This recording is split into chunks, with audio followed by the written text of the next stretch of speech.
Hello everyone, I'm aReNGee and I'd like to welcome you all back to a patch rundown for patch version 1.14. Now, there was some very big news in this patch, and for those of you that haven't seen it yet or heard it somehow, the Eternal card game has wiped and moved into open beta. All accounts have been reset back to their original status, and you no longer need to sign up. There's no longer any waiting list, just everybody who wants to play can. They've partnered with Steam, so we're now a Steam Early Access game. And so get on there, get all your Steam friends, all your Hearthstone's friends that are looking for a new game. The time is now. Open beta has finally arrived, and with it, a whole bunch of changes.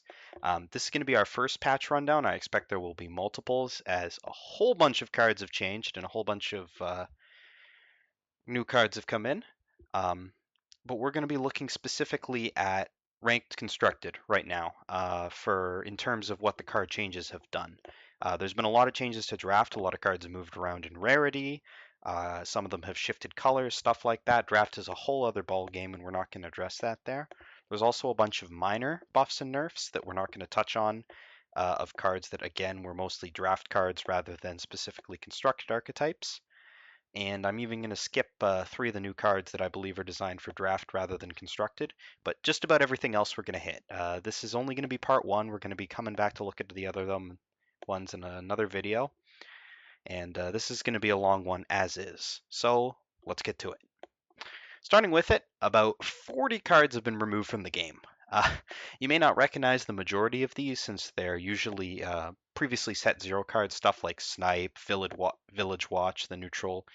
All the little neutral guys are gone.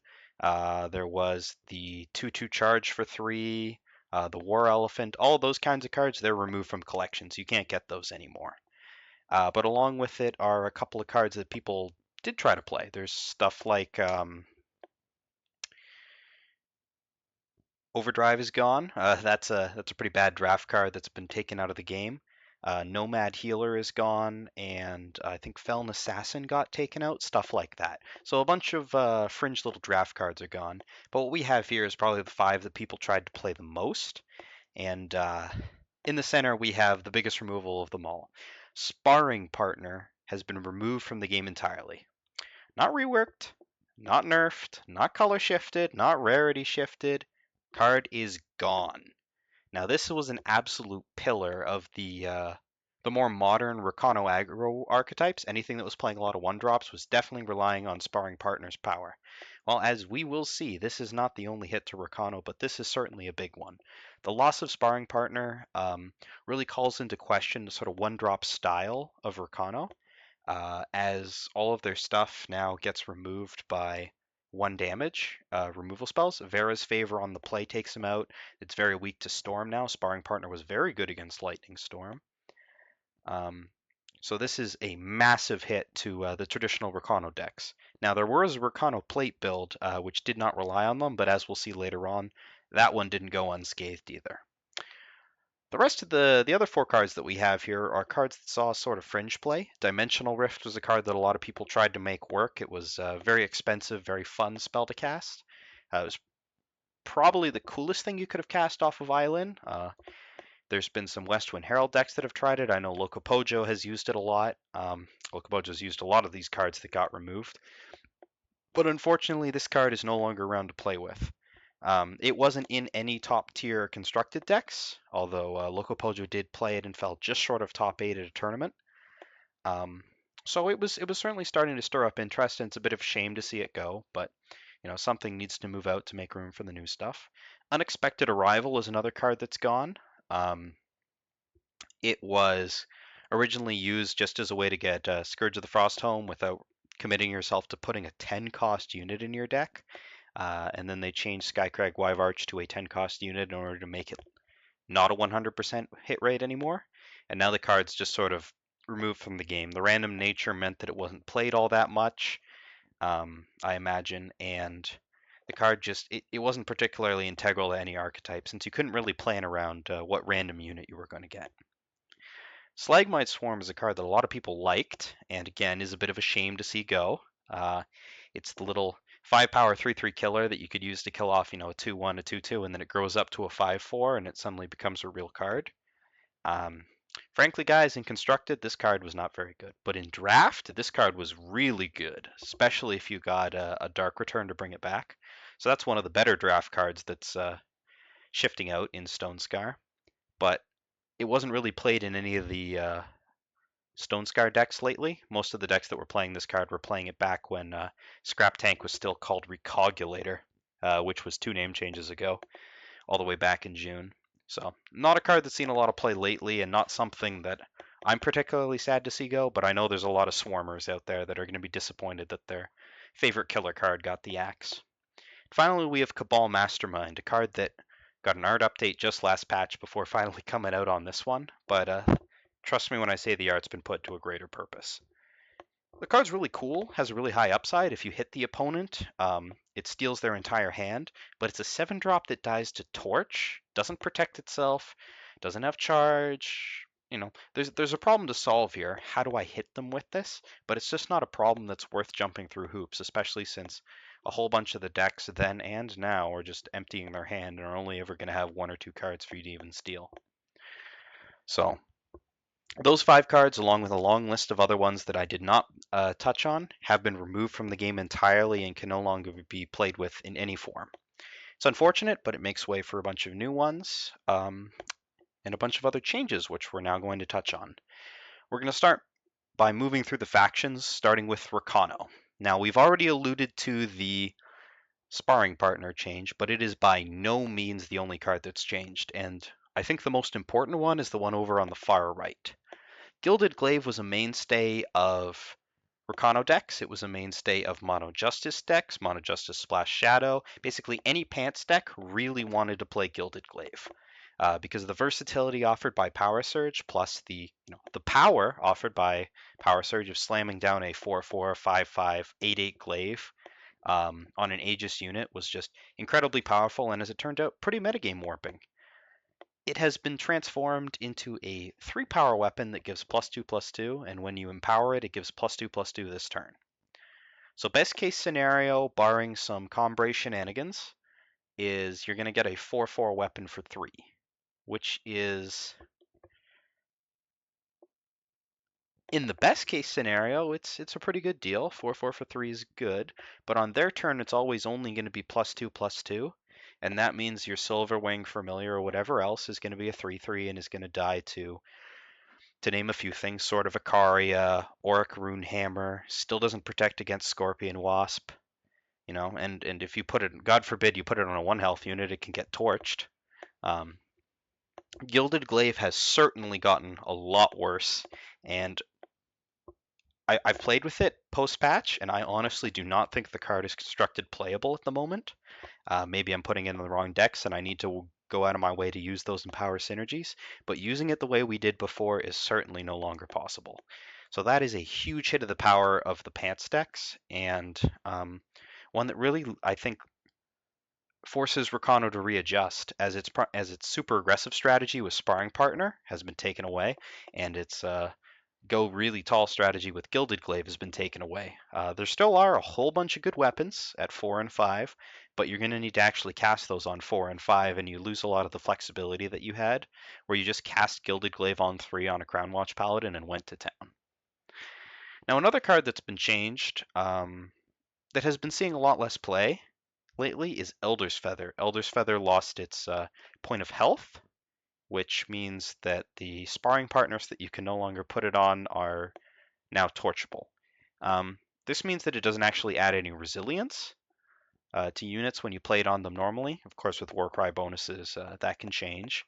But in general, this is an offensive-only card, whereas before you could sometimes, play an Elder's Feather on one of your guys and protect it from a sword or a torch or what have you. Certainly a nerf, but this card was already on the way out a bit, and it looks like players won't be able to slot back into that Elder's Feather style because it has fewer keywords on it than Warhelm does.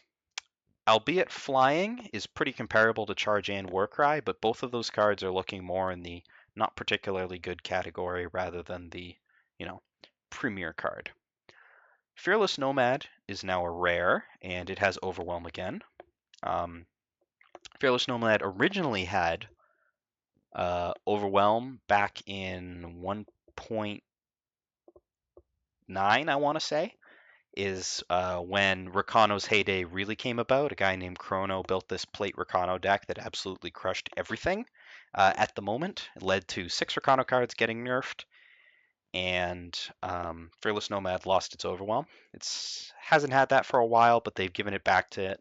So this is definitely a buff to Rakano, but it's a buff to the 1-drop Rakano that's had, as we talked about, 2 of its cards sort of pulled, Elder's Feather and um, Sparring Partner, although some of those decks also played Gilded Glaive, so it helps with the Flood style, but flooding the board isn't exactly where you want to be going with Rakano. You really want to be building a big unit with weapons and stuff.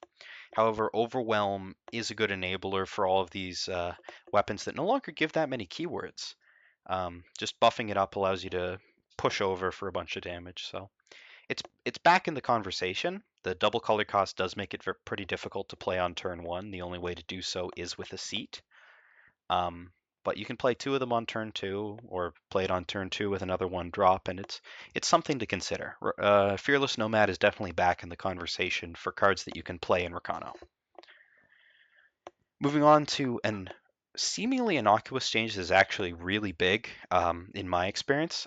Pyronite is a card I've been playing with a lot post-patch as well, and while nothing's happened to the base body, it's still a 2/1 Overwhelm for 1. Its Overwhelm cost moving from 5 to 6 is actually quite a big deal. The reason for this being that the decks that play Pyronite are generally not playing that many lands, or aren't playing that much power. So it takes a lot longer to get to 6 and 7 power than it does to get to 5. You could play Pyronite on 4, and then an opponent immediately had to deal with it, or you threaten the ultimate next turn off of a undepleted power.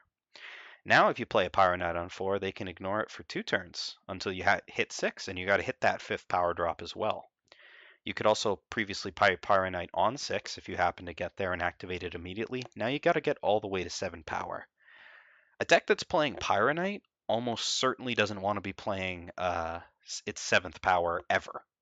Um, five power, there are definitely cards that you can play in an aggressive deck that you want to play on 5. Stuff like Deep Forged Plate is a good example. So hitting 5 power wasn't that bad, and there were decks that aimed to get there and played Pyronite, but getting to 7 power and playing Pyronite is just not something that you want to be doing. It removes a lot of the insurance value, and by the time that you've hit up that far, the 6/5 that you get loses a lot of its board presence. There's a lot of cards that can contest it, and there's a lot of cards that can kill it and leave you at a very significant tempo disadvantage because you've invested your whole turn into playing this one card, and they're able to kill it and deploy a threat of their own. So Pyronite, it's still an okay card. I'd say it's moved down the list of 1-drops significantly. I no longer think it's the best 1-drop, and I think it was the best 1-drop prior to this change. So this, I've mentioned it in the Rakano since, again, along with the 1-drop Rakano, this is a big hit to it and their consistency. With all the Power Surge cards, Rakano had the ability to go late a lot more than you'd think, especially with their Warcry as well. And Rakano's sort of getting all of its late game nerfed, as well as some of its early burst potential. It's forcing being forced into a position where it needs to outgun the opponent with good draws in the mid game, and that's just not something I think that it can consistently do with the tools that we have available in the decks that we think that we want to play. It's certainly possible that the tools are there, and they may lie in this next card here, but we're going to need to do some significant deck redesigns. Morningstar was originally a 2-power 3/2 weapon that was proved too strong in these aggressive decks, moved up to 4 power, which made it a pretty good draft card, but certainly out of the constructed conversation, and is now still a 4-power card, but has lost its Justice Sigil, lost a power, and gained Overwhelm. This is now a weapon that gives Overwhelm. A later change will show that I believe this is the only weapon that gives Overwhelm to units. So it's something to consider. It's a good reach weapon. It's for both Stone Scar weapons and Rakano. I think there are better answers. I think Hammer of Might is a better weapon on 4, but without Gilded Glaive, you need something else to slap on your units, and this may be what you end up using. Morningstar does give evasion in a sense, as it allows your giant monster to slam through the little blockers. But it is pretty expensive, and it doesn't compare that favorably to Deep Forge Plate, um, since it gives, for 1 power less, it gives +2/+2 less, and it doesn't give endurance. So I'm interested to see what happens. I think there's a lot better draft card now since you don't have to commit to Rakano, but in terms of constructed, it's back in the conversation, but still only on the fringes of it. I wouldn't say you're slotting 4 of these into your Rakano deck anytime soon. Still, it's a card worth testing out, and I look forward to seeing what it does. Whew, okay, that's Rakano. They've had 6 cards changed, most of them not particularly positively. I would say that the Nomad is a buff, the Morningstar is a side grade, and everything else is a big hit to them. I think a lot of Rakano's power has been pulled, and I expect that it's going to be a bit of a problem because after a reset, what you expect everybody to go to is the most reliable aggressive deck, Rakano, which I don't think is the most reliable anymore. Playing Rakano post patch has been an experience. It is not as good as it was. All right, we are going to move on to the other super tier 1 deck that people complain about, Combrei. Combrei had a couple of changes. These changes were sort of soft. They weren't nearly as devastating as the hits to Gilded Glaive and Sparring Partner, but they're still quite relevant. Most notably is the Seraph change. Seraph was a favorite kill condition of nearly every Combrei deck, including decks that weren't exactly Combrei, like 4F, for faction control, but now whenever you want to use Seraph's ability, you need to exhaust her. So what this means in practical terms is 3 things. First of all, you can never double activate Seraph. This doesn't come up a lot, but in some of the Combrei mirrors where the cards really get up there, where the power really gets up there, it can happen. So that's no longer a thing. Secondly, for the aggro players, if the opponent wants to use Seraph's ability, they now need to commit to having, one less blocker. They're not actually adding a blocker. Seraph can no longer block, so they're only adding 1 more blocker. So in situations where you're trying to push through a Combrei board, Seraph doesn't actually add to it that turn when she activates herself. So you're not actually facing an additional unit on your next turn. The third and most important thing is that stuns now turn off Seraph. Previously, Permafrost and Eye of Winter were not very good counters to Seraph, as you could just activate through it all day. And honestly, this is not a card that did a ton of attacking and blocking. Now, even a simple Permafrost can shut her down entirely. And since Combrei's most common answer to Permafrost was to silence it off, you don't really mind that because it means Seraph can't be activated anymore. So this helps control a fair amount, and Seraph was a very big problem for control, especially control decks relying on Eye of Winter, as it gives them a bit more flexibility in terms of what they need to deal with, and they're never going to get double Seraphed in the super late game. The card is still very, very strong, and in the average situation, this doesn't actually change much, but a lot of the corner cases where the card was quite powerful have been cut off, and the stun change is actually quite reasonable, or quite significant. Secondly, we have a Desert Marshal change, which is reminiscent of a Artisan change, which pulled a fair amount of power out of that card versus tokens. It lost a point of health, which doesn't matter in most of the situations, but a lot of times, especially against decks like Haunting Scream, Desert Marshal would come down and silence a Beast Caller, Direwood Beast Caller. So that's the 1/1 guy that infiltrates to give you 2 5/5s, and then just eat it since it was a 2/2. Or it would come down and silence a Jito and just eat it because it's a 2/2.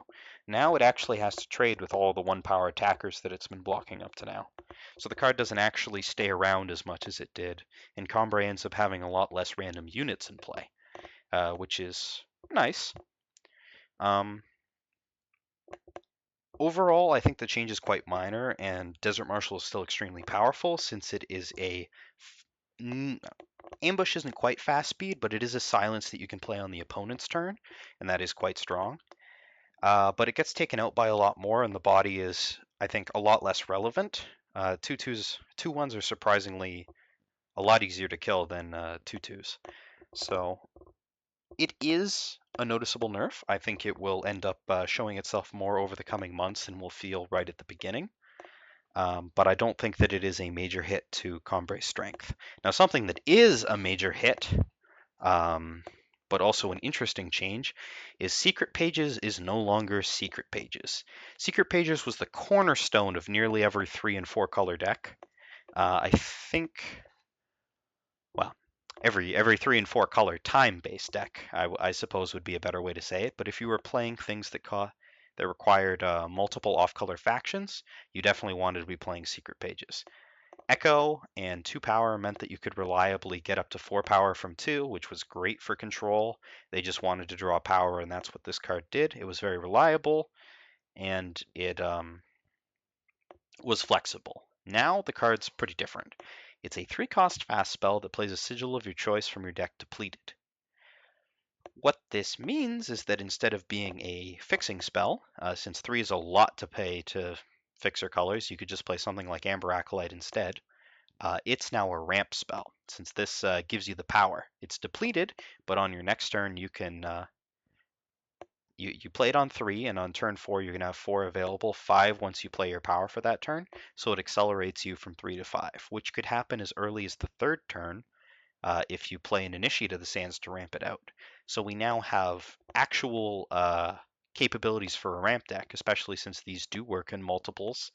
A bit better than Initiates do. Initiates tend to be a little fragile around the turn 5, 6, 7. So if you're looking to ramp out an 8-drop, that's now something you can actually legitimately do, since drawing 2 Secret Pages and playing it on turn 6, or a Secret Pages and an Initiate of the Sands isn't quite as frivolous as playing, multiple Initiates of the Sands and having them stick around every game.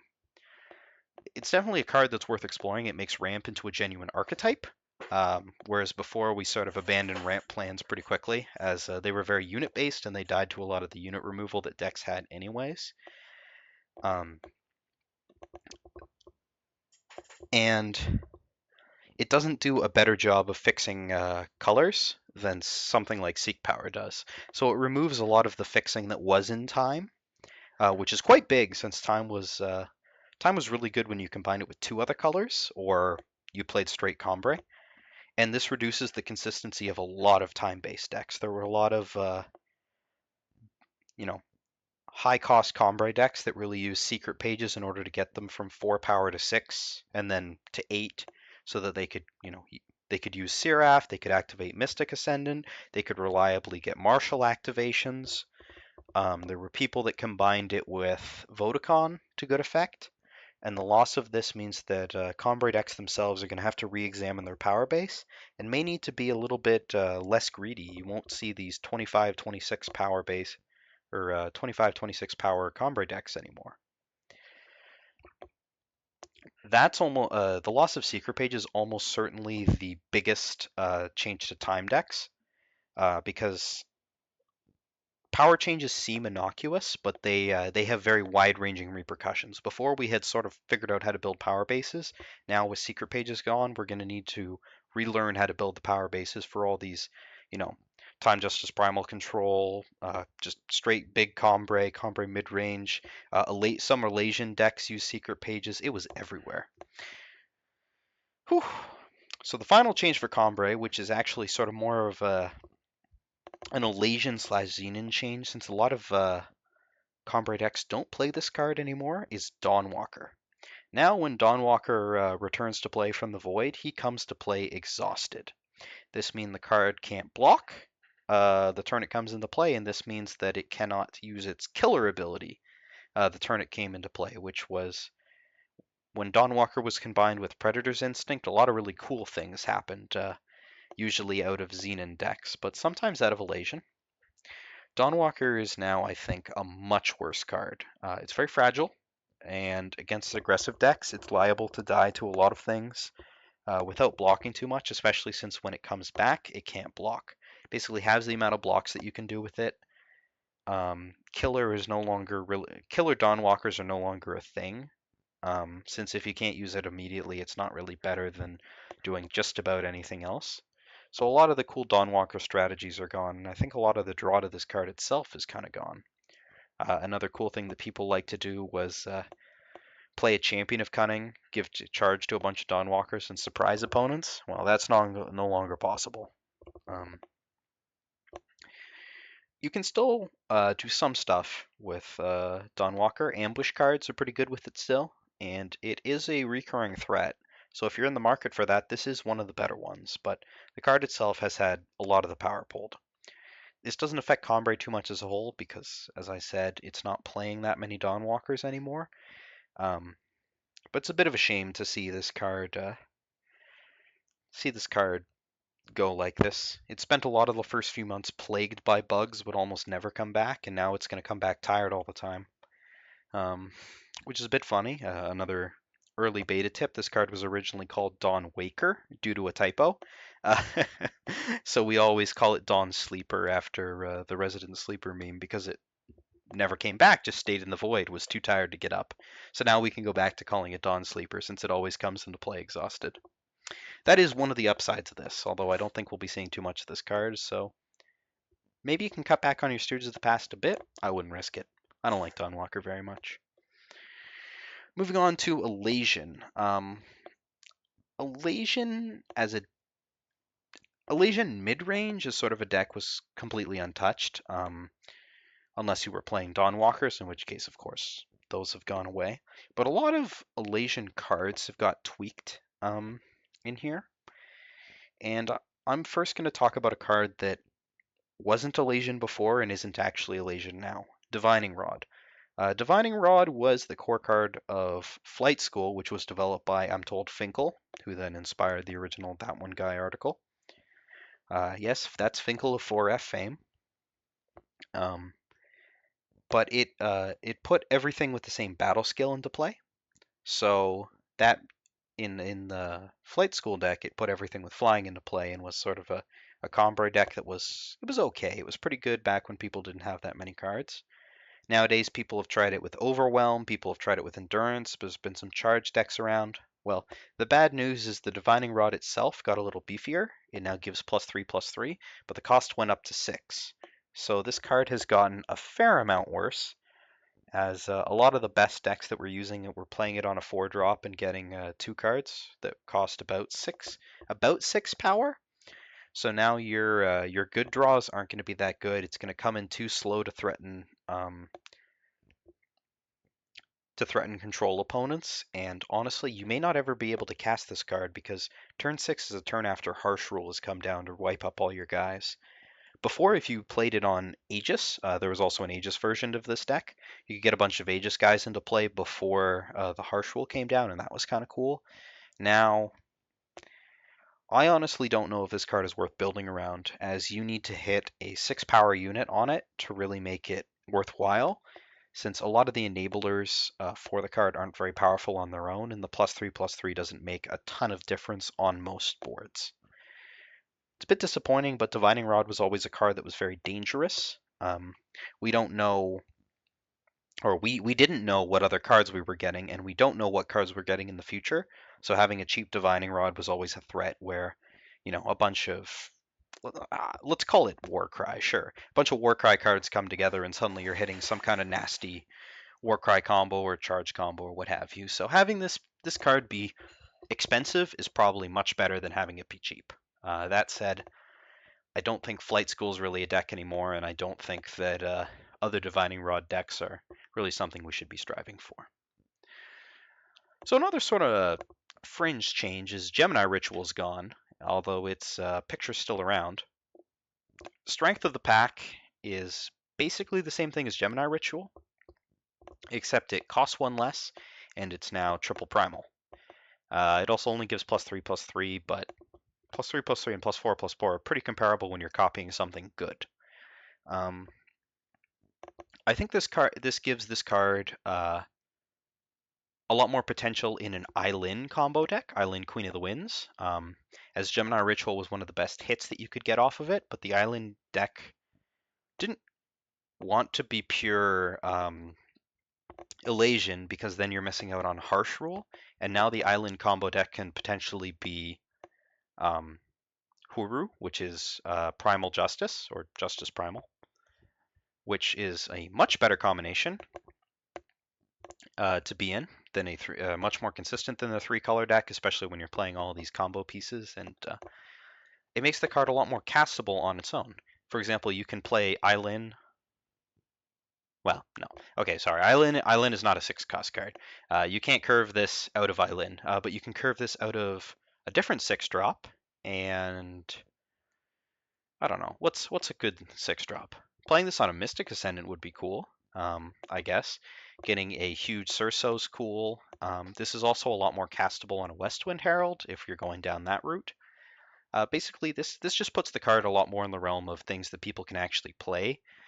Since 7 power isn't so far beyond the realm of you're going to have units in play, not be dead, and be able to cast this. If it was 6, I would definitely say that this card is nuts. You could copy some crazy things, but I'm sure there's great 6-drops out there to use this card. So this now has potential in a fair deck. I don't think great potential, but you never know what happens. And I think makes the Island combo deck a lot better than it was. Whew. Okay, we're now going to move to the right-hand side. I know we're jumping around a bit. We're going to talk about Shimmer Pack. Shimmer Pack now lets you to transform any number of units into copies of Shimmer Pack rather than just choosing a player and transforming all of them. This is a straight buff to Shimmer Pack, as it can now target your opponent's units, get anything out of the way that it needs. If you have something buffing your Shimmer Packs that you want to leave around, well, you can cherry pick to leave those back, to leave those in play. Just the flexibility offered by this choice makes it a lot better, and it makes it a lot more dangerous when you hit it off of Seraph, which is interesting because now you can transform all your random bad units into 8/8 Shimmer Packs and leave your Seraph behind to keep hitting people with. Overall, it's a strict buff, and I think the Shimmer Pack combo deck did a good job of using all of its units in play, so I don't think that it's that bad, but the ability to remove some kind of obnoxious blocker is pretty cool, especially when your Shimmer Packs are bigger than theirs due to something like an Obelisk. So I think the card got better, and I think that's great. I think this is a really cool card to have good, and I'm really interested to see if that ends up doing anything.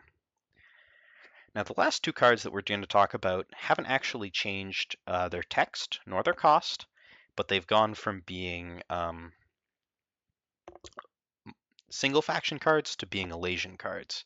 Both Sandform and Cloudsnake Harrier are now twinning and nesting Aviasaur respectively, and they are now pure Elation. This doesn't affect a lot of the decks that they were played in, since for the most part, Sandform and Harrier were played in the Clockroaches combo deck with Crown of Possibilities. But there were Elation decks that played Sandform as an extra source of 5/2 Dawn Walkers was a really popular way to use it. And I was starting to, well, I myself and Locopojo before me was starting to use Cloudsnake Harrier in Feln decks as a cost reduction. If you play Gift off of Cloudsnake Harrier and put it on top and then draw it, you now have a 5-cost Gift, and a turn 5 Gift was no joke in a lot of matchups. So that's something that's now pretty much gone as it's moved into the Elation colors. But for the normal uses of this card, I don't think it matters that much, although it does make both of them worse in draft. Interestingly enough, Sandform is now an uncommon in draft, which that's going to be difficult to evaluate without a deeper look at the format. Still, some of the fringe cases of these cards are gone, but overall those changes aren't that major. Moving into a place where the entire archetype is going to need to take a hard look at itself, we're going to move on to Feln. Yes, those two cards on the left are the two cards that you fear to see on the left. The last remaining parts of Party Hour that had not yet hit the Nerf bat got the Nerf bat. Scouting Party is now part of the core set as a rare, which ironically makes it cost more to craft now. But it is it's also now draftable, which is interesting. It got its cost increased from 5 to 6. It got more splashable because it's only a single primal, which makes it interesting in the multi-faction token decks, especially with stuff like Jito. Maybe you're going to get some obelisks in there. I'm not sure how it's going to go. But going up to 6 definitely makes it a lot worse in straight Feln, and it makes it a lot worse at threatening control players, as now No matter if you're on the player on the draw, the enemy control player can carve quite naturally into Black Sky Harbinger, the ultimate eater of Yetis. Scouting Party is definitely a lot worse than it was. I don't think it was overpowered at 5. I think the card was very strong, and I think it is a lot safer at 6. And losing a Primal Influence is a pretty good compromise. If it was still double Primal at 6, I'd say that's pretty bad. But the card is a lot weaker, and I don't think you want to play this in straight Feln anymore with no tricks, especially since, looking to the left, our buddy Champion of Cunning is gone. I will shed no tears for Champion of Cunning. Some people will. I really didn't like this card. I just don't see a world where board-wide charge is not going to be a problem somewhere with something. It just leads to too many O-hit KO combos, and when they're good, like they were with Party Hour, they're very unfun to lose to. Talks about them being interactive beforehand is nice and all, but the card was just, it was waiting to be broken, essentially. On its own, it was a 6/6 charge flyer, which was quite strong, and it turned any units into your hand into an O-hit KO and made you play a whole lot differently against a lot of Feln decks when you knew they were playing it. Now, it's an a lot more interesting card rather than just a straight super powerful one. It also doesn't need to have both of its abilities active in order to actually be useful. It is now a 5 power 5/5, which is a better base body, and Primal gives it flying and Aegis, whereas Shadow gives it an ability that at the end of its turn, it gives all of your units +2 attack.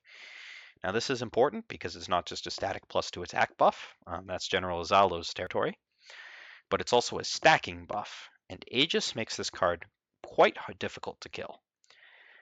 Just on the Primal side, a 5 power 5/5 flying Aegis unit is pretty good against a number of decks. It doesn't do particularly well against Sandstorm Titan specifically, but against a lot of other cards, the combination of Aegis and flying is quite powerful.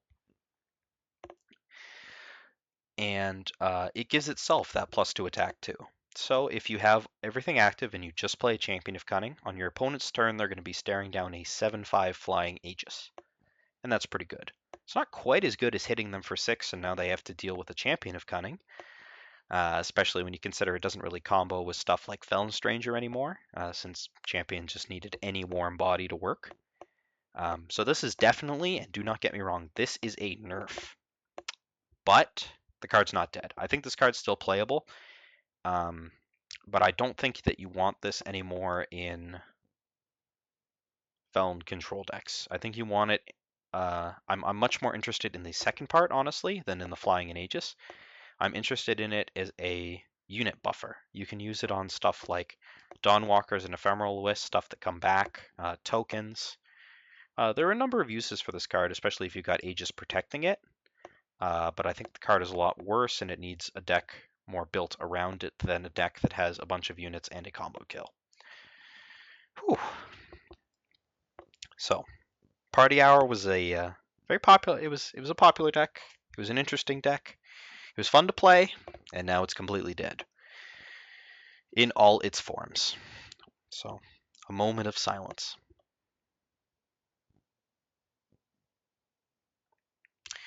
Moving on, a very important card for a lot of decks, and sort of a role player that some people played, some people didn't, but was usually pretty impactful in a whole bunch of different places. Push Onward is gone. Technically, it got changed to the card above it, but Push Onward, that effect in Primal is gone. Primal now has Wisdom of the Elders for card advantage. It now has Celestial Omen for card search, but it no longer has any selection engine. No, it has Second Sight, but that doesn't really count. It's more of a cycler since you have to put a card back and you really need a combo with it to make it good. Primal now has a bunch of cards that draw other cards, but it doesn't have the selection of push onwards anymore, and there is no longer the cost reduction in Primal. Shamanic Trance, which I haven't talked about, is now a fire card for some reason. So all cost reduction effects, I believe, have been moved out of Primal. As Westwind, as the Harrier, which was also a cost reduction effect, is now in Elation, which is interesting when you consider that the Shamanic Trance moved to fire, but I think that may just have been for set space purposes. Or maybe we were using it wrong and it was supposed to be in a fire combo deck. In any case, we now have Scheme, which still fits in Felon decks. It's not a fast spell, but it looks at the top of the 4 cards of your deck instead of 3 and puts the rest on the bottom. Push Onward was pretty good card selection, and the cost reduction was the best part of the card by far. Scheme only does card selection, but it does a whole lot of card selection. 4 cards is a ton, and you can definitely find something useful in there, assuming your deck has, useful cards in it and you're not screwed. And hey, if you hit 4 cards that you don't want, at least they're all going on the bottom. Excuse me.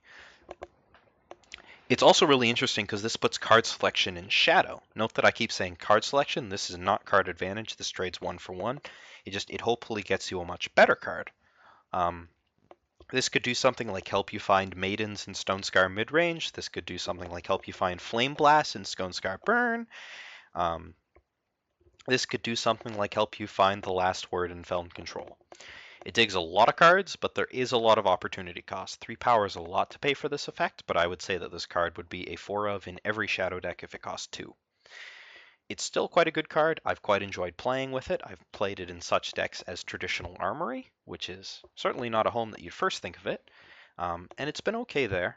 Card selection is great, and having access to it in a color that didn't have it before, Shadow, is certainly interested, and I look forward to seeing what kind of decks Scheme enables.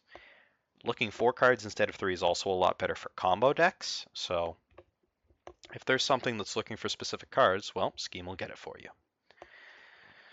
Last up on the Felon list is a card that I don't know how much it'll fit into Felon. We have Cabal Cutthroat, who looks a lot different now. Got a haircut, looks a lot younger, some of his clothes have changed around. So there's been some art changes, but most of the card is still there. It's still a 2/2 charge, or a 2/2 lifesteal, but he lost charge and his silly infiltrate ability and about 3 to his cost. As a 2-power 2/2 lifesteal, that's not actually something that we had around, and it's something that I've had some interest in playing with all these decks that are trying to kill you really fast. There's not a lot of reliable life gain unless you're in time colors. Mostly have it. I mean, there's the odd lifesteal unit here and there, but you usually have to go pretty expensive. And having just a cheap lifestealer to contest the board early on is pretty interesting. If you can buff this guy up, you can do a lot of swings, and I think it'll be a pretty good draft card, since it's better than a vanilla 2/2 by a fair margin, especially with weapons. So I'm wondering if he'll revitalize more of a Felon aggressive archetype. It doesn't have burn per se, but it can sort of outrace better with his lifesteal with him and Gale. Felon's getting a lot of access to cheap lifesteal that might lead to some interesting decks. That said, this is not a card that slots into any existing deck, which always scares people away. However, I think that this will help with new archetypes. Will this go that well with Champion of Cunning? Well, it would go pretty well with the old Champion of Cunning. We'll have to see how well it plays with the new one. This Cabal Cutthroat might be more of a Argenport or Stonescar card rather than Felon, but discussing it here because this is the core Shadow archetype. Speaking of Stonescar, which I suppose I wasn't, too far. Okay, Felon also got a couple new toys, although one is, of course, Pure Shadow. First of which, we got the legendary Feln Cauldron, which is a relic. It is 3 cost, and it doesn't do anything. However, once per turn, you may discard a card to gain 1 life. This effect is terrible in the average deck, but in the deck that wants a recurring discard effect, this is great. This is a good way to get Gorgon Fanatics in the graveyard, or in the Void if you want to Haunting Scream them. This is a great way to get Scourge of the Frostmourne in the Void if you want to reanimate that with Grasping at Shadows. So Reanimator decks are certainly looking for this card. Another card that effect really combos well with is Privilege of Rank, which is the Justice card that when you play it or discard it, it draws you 2 Justice Sigils. So there's certainly potential for this being an enabler for some kind of discard-based deck, be it a Haunting Scream deck, be it a pure Reanimator deck, be it even just like a control deck that really abuses that interaction. If you wanted to discard cards from your hand before, you needed to play cards like Blind Storyteller, which died to everything, Whispering Wind, which needed to attack and also died to everything, or Herald's Song, which was just not a card. You also needed to go as far as Sporefolk, which was random, didn't get cards out of your hand if you had something stuck there, and it didn't do anything once it was in play since it was a 1/2. Cauldron could also enable something like a Westwind Herald archetype, and the payoff, after you're discarding all of these cards to make your deck work as it is you sacrifice it and you get 5 random spells in your hand. Now these are not 5 random spells from your deck, so you don't need to seed your deck for this. This is 5 random spells for the game. Think Cabal's Tome if, again, you have a Hearthstone background. It's possible that this could become an enabler / finisher for some kind of Justice Primal Shadow deck. You've got that Privilege of Rank synergy, you could have a Reanimator component, and if the game goes long enough, it does gain you health during the time. Not a lot of health, but 5 random spells could finish the game, depending on what they are. Of course, you might get 5 of the new copies of Shamanic Trance, and that would be pretty unlucky, but at least you have a highlight to show for it. Now, this card is absolutely abysmal in the average deck. Discarding cards to gain 1 life is not a good deal, and you're not going to survive 5 turns if you're discarding what you draw every turn instead of casting something.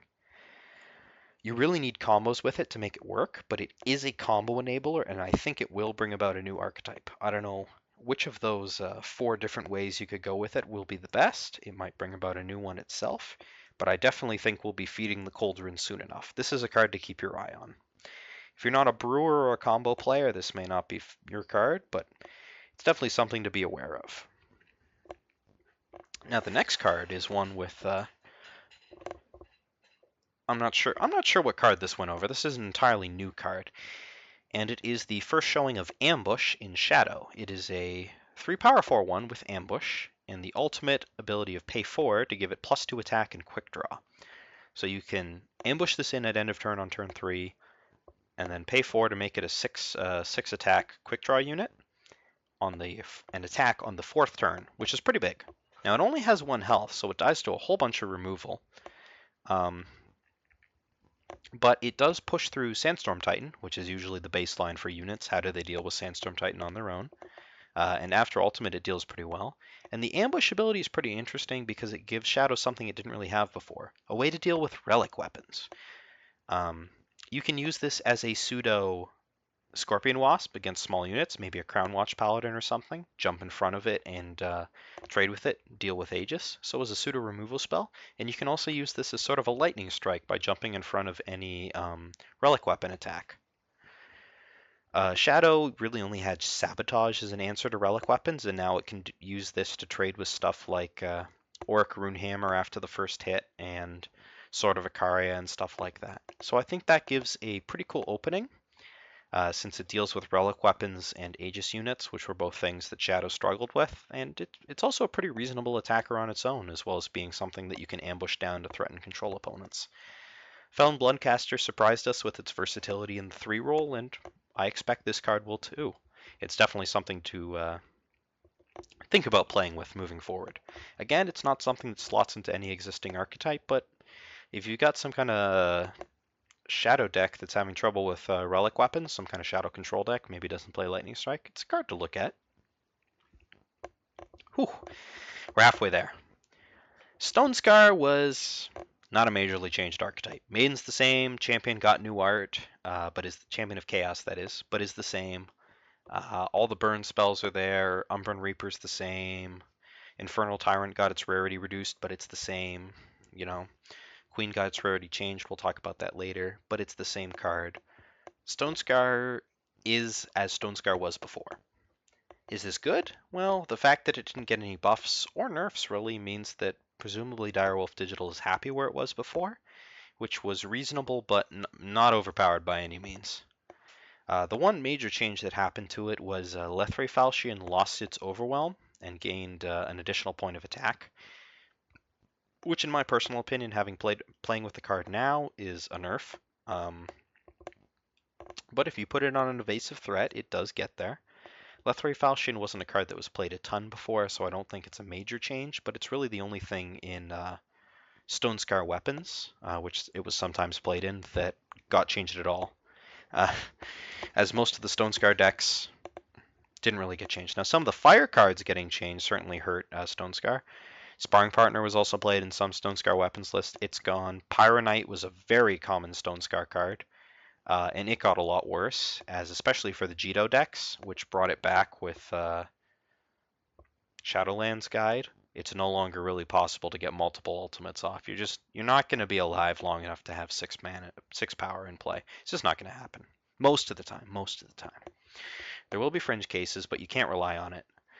So Pyronite getting nerfed was pretty bad for Stone Scar, as it was a card that a lot of Stone Scar decks relied on. But in terms of pure shadow cards, this was really the only one that affected it. Whew. Next, we have the Strangers, an archetype that Direwolf Digital has stated that they're trying to push a bit. 5 Strangers left, but they were all the bad ones. The 3/3 Endurance, the one that milled, which the Echo New Stranger, which is a shame because I built a combo deck with that that wasn't very good about 3 days before they removed it. So good thing I got a chance to finally test it. And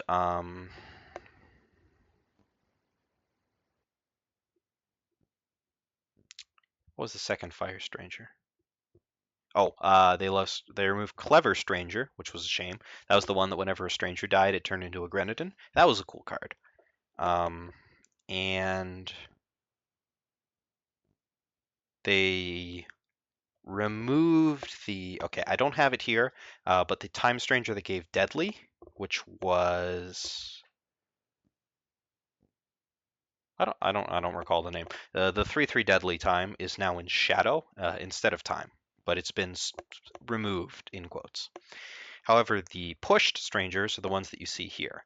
Soaring Stranger is now cheaper, which is great because 5 was a lot to ask for a deck that wanted to play a bunch of 2-drops to play. Hair Trigger Stranger is now 2 colors and is now a 2/2, which honestly I don't think makes it any better. Having it cheaper was better, but at least it can now actually attack on its own. And the really big change is Veteran Mercenary is now a Stranger. A 3-power 5/5 is a really good card to be gaining abilities from all these random strangers, and I think if there is a Strangers deck, this is going to be the cornerstone of it.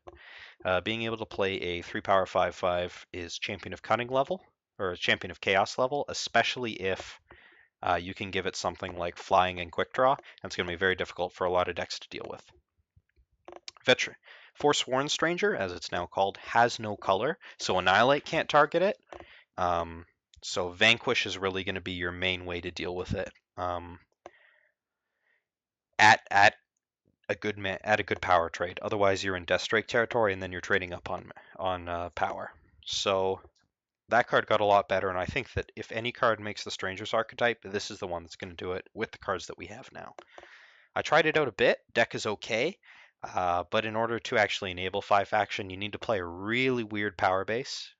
I was using a ton of banners and all the color fixing strangers, and you end up with a lot. If you draw too many 2/2s for 2 that don't do anything, and not the payoff strangers, or the payoff strangers get killed, the deck doesn't end up that powerful. So I still don't think this is a top tier deck, but I think this is way better than it was. And for Sworn Stranger, as well as Soaring Stranger being something you can curve into, being a large part of that. Whew. Now, dragons have got a lot of buffs this patch. Well, for the most part. Thunderstrike Dragon is now cheaper, but costs more primal, which is good because it was a vanilla card, so the more expensive it was, the worse it was. This is now something you can more think about as a top-end finisher in Control. It's also absolutely nuts in Draft. Skycrag Wirearch lost its 10-drop slot when, presumably when Unexpected Arrival went away, which is why it was up there. It's now a 5-power 3/3 flying killer. 5-power 3/3 killer. I remember a card like that called Slagmite Swarm. Yeah, this is your Swarm replacement. This card is not constructed playable. Although Chapin's played it against me twice so far. I beat him twice. I wonder if it's related.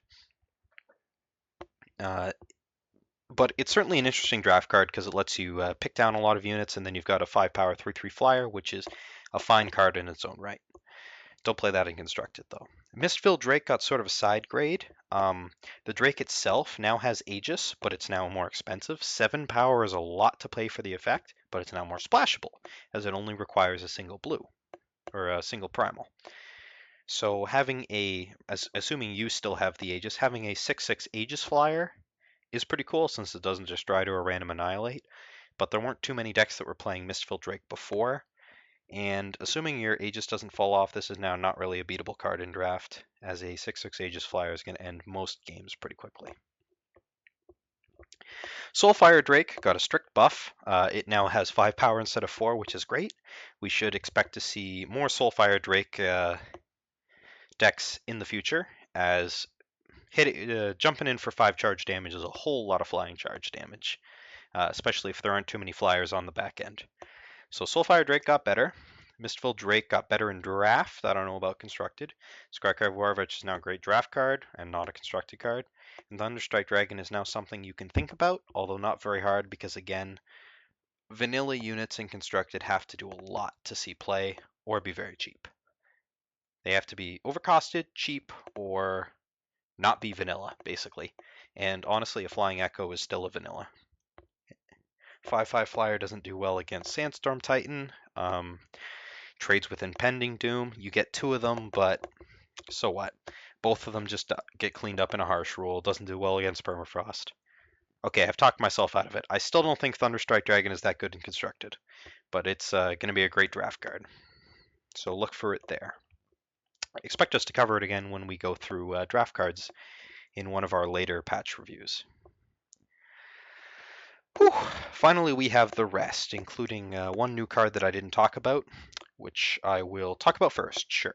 Vault of the Praxis is a 4-cost relic, double time. Whenever you play your second unit in a turn, draw a card. Now, this works with what people consider tokens. So if you play a single Grenadin drone, that second Grenadin will trigger it, and you will draw a card off that. So you'll play 1 card and draw 1 card. This does not trigger if you play more than 2 units in a turn, beyond the first trigger. So this isn't something you can be triggering multiple times. This is something that triggers when you do something like bring back an Ephemeral Wisp or a Dawnwalker, though. So we may see a deck like that involves a lot of sacrificing its own units and bringing it back for value, as this could be a card draw engine in the Callus deck, and in fact was just today in the Eternal Tournament Series. Got to the finals and qualified for the Invitational. Rick Henner did with a Vault of the Praxis Bloodright Callus deck. So that's pretty interesting. I don't know how good it's going to be in constructed, as this was sort of a special tournament where there were no legendaries allowed and a lot of the players weren't playing. But the fact that it is playable is cool, and I really have to hasten you against playing this in what you'd think is a normal tokens deck. This card and Rally do not belong in the same deck. If you're looking to run your opponents over with Rally, you really don't want to be playing a 4-drop relic that doesn't do anything until you play 2 more units. And even then, it just replaces itself. Stay away from this card if you're trying to be aggressive. This is definitely a long-term advantage / combo enabler card. Whew. Okay, another minor change. Ancient Terrazon got +1/+1 and went up to Legendary. This card wasn't played very much in Constructed because invulnerable to damage against some decks is great, and against some decks might as well not be text, as Annihilate, Vanquish, Permafrost, Eye of Winter, Harsh Rule, Death Strike, whatever, was just going to take it out anyway, regardless of how invulnerable to damage it was. Going up to 8/8 is great and all, but still doesn't make it see that much play, since we talked about, again, still basically a vanilla unit most of the time.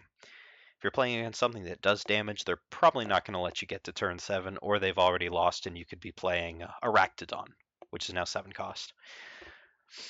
Stronghold's Visage got nerfed. Some people say this card is not playable in Constructed. I say this card is now less playable in Constructed. 5 is a lot, especially since one of the best things that you could be doing is playing Stronghold's Visage and then stabilizing with a Harsh Rule. It doesn't curve out naturally anymore. Now they want to be played on the same turn. So the card's a lot weaker than it was. and I don't know how good it's going to be, but the long-term advantage of gaining all that health and armor is still there, so it still may be worth exploring in some decks. But I don't think that it's necessarily a four of in, for example, Time Justice Primal Control anymore. I think those decks are going to need to be re-examined, um, since it's a lot harder to go Visage and still be alive. Also, something I didn't notice until now, and I'm sure none of you will notice until I point it out, they've changed what the relic thing looks like. The diamond's a little bit cooler, as I see now with the two changes. Now, the final change, and the big nerf, is the third nerf to A New Tomorrow. A New Tomorrow, in its original form, played all the power from your deck depleted. Then it played the top 12 power of your deck depleted. Now it plays the top 10 power of your deck depleted. Some people would say, well, that's still a ton of power and it costs 10, so what the heck are you doing? But what this card did before with 12 power is it got you up to 23, which is exactly enough to play Harsh Rule, Last Word, Ultimate Last Word, attack opponent for lethal, which Locopojo showed in the same combo deck that he played Dimensional Rift in, which is also removed from the game.